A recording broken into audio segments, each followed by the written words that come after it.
So it's the holiday season, and I feel like nothing says holiday more than family. Hi, I'm Catherine at Happy with Baby, and today I'm talking about how best to deal with families over the holiday season. And I've decided that this is a good topic because I've had several conversations in the past few weeks here in my therapy office here in Sacramento, California. And most of them revolve around how to cope or deal with the stressors that come with families during the holidays.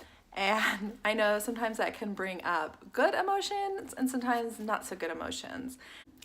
I've been having lots of conversations with clients here in my practice in Sacramento, California, even since before Thanksgiving, about the challenges that they have with their families and how they are going to coordinate the holidays. Are they going to family? Are they not going to see family?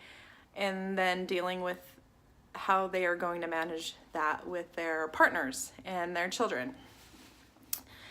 And I was having a conversation, and one of my assistants was telling me that it seems like you can't be close to someone without them getting on your nerves sometimes. And I think in the context of our conversation, we were talking more about the people that you live with, whoever that might be.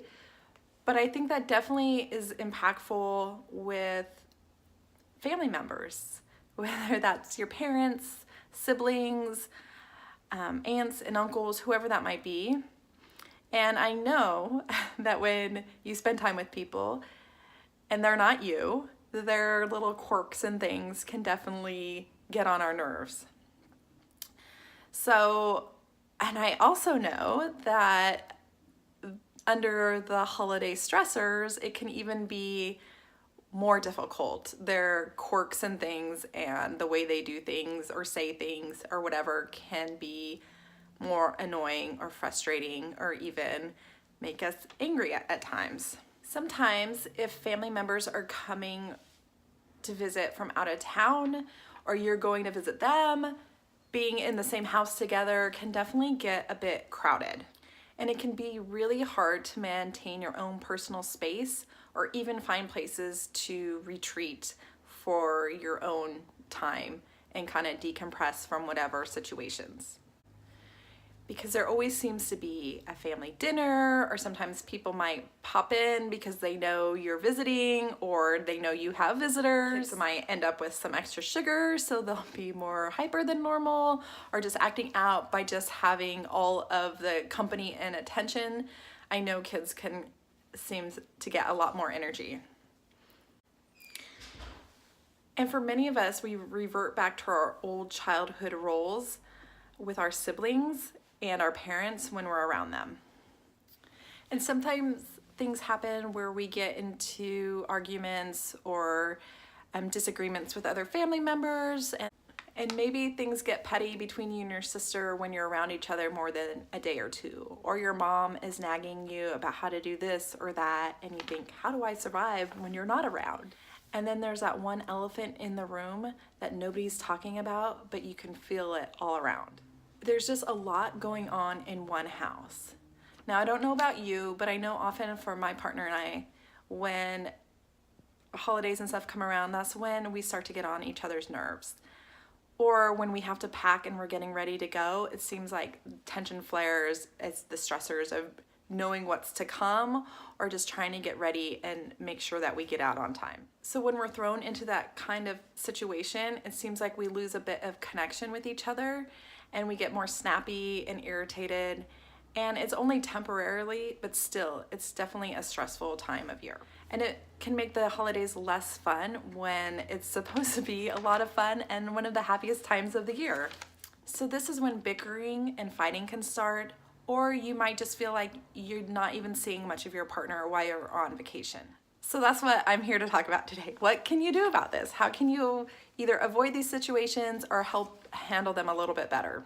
So number one is the holidays really the best time to visit? Now, for some people will say, yes, absolutely, this is the only time we can go, this is when we want to do it. But other people, it's like, maybe this isn't the best time and maybe we want to reconsider. Is it important for you to show up for your kids and visit grandma at this time of year? Or maybe for some people, they'll decide, you know what? It's a better time to visit in the summer or in the spring when the weather's better and we can do more things there. And there's less people around, so we get more quality time with our family members. Plus, the stakes are lower and there's less stress, and we have a more enjoyable time with our family and for ourselves. Now, I talked a lot about this a couple of weeks ago when I talked about how to kind of create the holidays you want, so you might want to check out that video too. And so if this is the only time and this is the best time for you to go, then you definitely want to talk about your partner about what is it that you want to happen for this holiday. What are the experiences that you want to make sure that your children get? And make sure that you're actually listening to each other and acknowledge about what the other person is saying. And number 2, while you are there at your parents' house or whoever you are visiting for the holidays, and maybe your partner starts to get a little bit snarky or snappy with you, try to step back and remember, this isn't necessarily about me. They could be having a hard time being around fill in the blank. Their racist uncle, their mom that nags them, their father who's always criticizing them, their brother who's always in competition, having a mom that never helps out. Whatever it is, it could be more about that. Or maybe they're an introvert and they're fatigued from being in the spotlight as a visitor, or their neck hurts from sleeping on an air mattress for the last couple of days. You never know, and so take a step back and think about, what is it that's really happening? Is this about me or is this something else? And number 3, find ways to steal time with each other. Now, this is one of my favorite things because I think we get caught up in everything that we have to do or things that expectations other people have for what we need to do when we're visiting them. But this can also be a good opportunity for you to make time for each other as a couple, especially if you don't typically have a good support system where you live because all your family does live out of town. Or maybe you decide to go for a walk together as a couple, or maybe you even go solo because you need some time to decompress from being around everybody. Maybe you decide to go ahead and go to bed early, and then you and your partner can go to bed and you guys can talk about everything that's happening, or just making time to reconnect with each other and kind of decompress from the day about everything that's been happening. And maybe this is also a time you can check in, like, hey, I've kind of noticed you're getting a little bit snappy, like what's going on with that, if you haven't been able to talk about it sooner. Or maybe you're able to ask your parents or your relatives to watch your baby or your kids while you guys might even be able to go out for a date. And maybe you can find things to do as a family, but not necessarily with everyone around. So for example, maybe you and your partner say like, hey, we'll go ahead and make breakfast, go ahead and leave us to it, and you guys can be, in the other room doing whatever, and the grandparents can be watching the kids while you and your partner are making breakfast. Like, that could be something fun where then you're spending quality time together, doing something productive, and not necessarily having to deal with all the other people that are coming in. Or maybe you and your partner offer to wrap all the presents if they haven't been wrapped. And that means, of course, you have to be in the other room without the kids and stuff around because, Santa is coming. Or sometimes it's go where it's easier. I know a guy that will always opt to play with the kids because it's easier and less stressful to be around the kids than it is always to be talking and chatting with all the adults and dealing with some of their judgments and stuff like that. So he'll decompress by playing with the kids, which can definitely make things nice. And number 4 is find ways to make sure that your partner knows that you're thinking about that. Before you travel, like if you can figure out what your partner's love language is, if you haven't already, there's a great website called The 5 Love Languages, and you can even go on there and take their quiz to figure out what your love language is.